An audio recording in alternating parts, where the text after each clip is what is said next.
Music, games, break room conversations, everything you can imagine is a story, or contains a story, or has a story, and you need to learn how to capitalize on that and draw from it.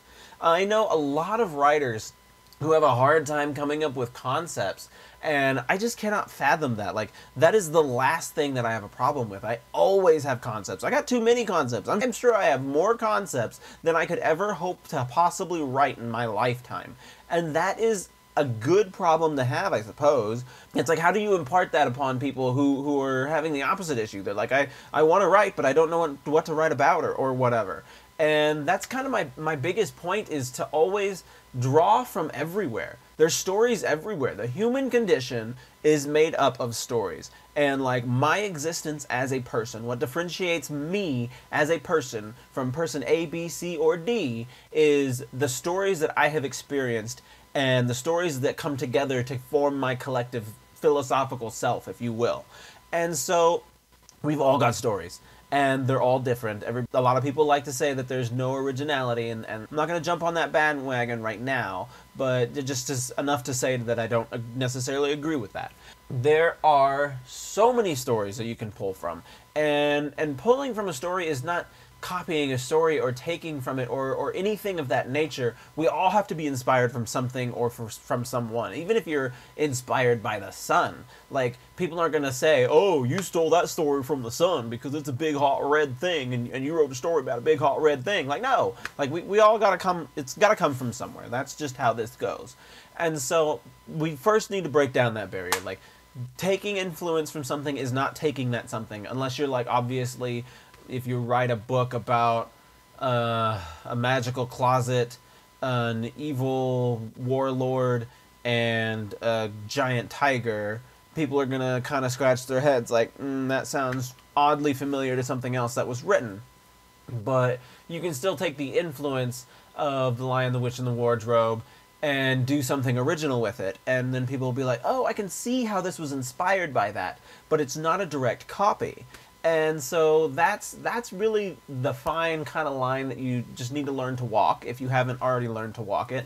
I'm very fortunate in the fact that that just kind of came naturally for me when I really decided to take writing seriously. So I've always had this issue with experiencing stories, in that I will watch a story. This is going to come out incredibly pretentious, and I am sorry, but I will experience a story and I'll be like, you know, that was alright, but it would be better if X, Y, and Z. Or, I think the story would have been a lot stronger if they had done this, or if they didn't do that.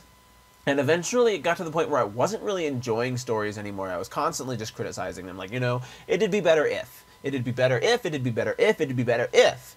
And so finally I was like, you know what? I'm just going to write something.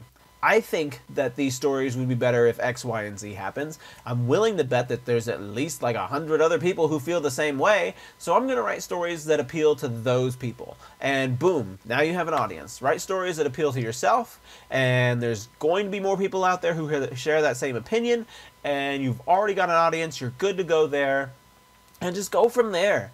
And like, it doesn't even need to be like an entire concept that inspires you. So I watched a video with Quentin Tarantino, and he was talking about some of his inspiration and things of that nature. And he was talking about how a lot of the stuff that he likes to use as inspiration is like bits and pieces of other work. So you take an entire movie and you have one intriguing scene, and you build an entire new movie off of that one scene, and it's an entirely new concept that sprouted from one smaller concept. There's a specific movie of his that everybody compares to another movie, and they say, oh, it's just this. And it's not that the whole movie is just like the other movie. It's that he took the scene from that one movie, was inspired by it, and wrote an entire book around that scene. And now people make that comparisons. And comparisons are natural. Honestly, it's frustrating as a writer. I still to this day get bothered when people make blind comparisons with my work, but it is human nature, and it is a good sign, because when someone learns about something, they already want to affiliate it with something else that they know. And in doing so, they can familiarize it with themselves. So if I want to read this book and I'm like, wow, it's like The Lion, the Witch, and the Wardrobe. I already know that I like that book. So I'm more entitled to pick up this book because I already know I like that one. So comparisons can be a great thing. Yes, it gets kind of cringe when you're talking to people and you're like, yeah, I wrote this story, you give them the whole summary and all that great stuff, and they're like, oh, so you wrote Supernatural, or oh, so you wrote The Lion, the Witch, and the Wardrobe, or oh, whatever it is that they want to accuse you of having copied or plagiarized or whatever. People are going to do that, and that's just people. But to the end goal here, comparisons are good. Comparisons lead to good things from productive individuals who are actually interested in your work.